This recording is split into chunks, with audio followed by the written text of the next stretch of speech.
Урматтуу асылзада айымдар, элеттик аялдардын демилгеси менен ушундай уюштурулган иш-чараны колдоп, биздин Кыргыз өкмөтү 2015 жылы токтом чыгарып, мына быйыл 8 жылы майрамдап атасыздар. Бул өтө жакшы көрүнүш.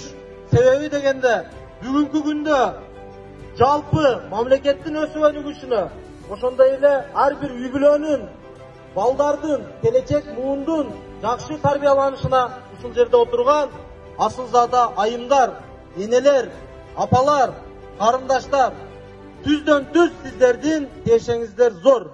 Ошондой эле эми буга чейин биздин мамлекет тарабынан урматтуу президентибиз Садыр Нуркожоевдун демилгеси менен соц контракт деп Кара Суу районунда дагы 1000ге жакын, 1000дин айланасында үй бүлөгө 100 000 сомдон акча бөлүндү.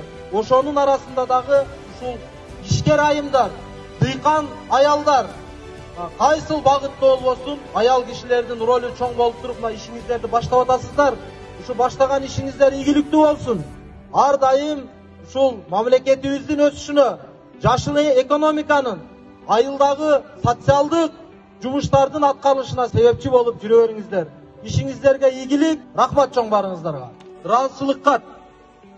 Кыргыз Республикасынын социалдык экономикалык жактан өнүктүрүүгө кошкон салымы, көп жылдык үзүрлүү эмгеги жана жигердүү коомдук ишмердик үчүн Кара Суу шаардык кеңешинин депутаты Бегматова Айнура Жожобаевнага ыйгарылат.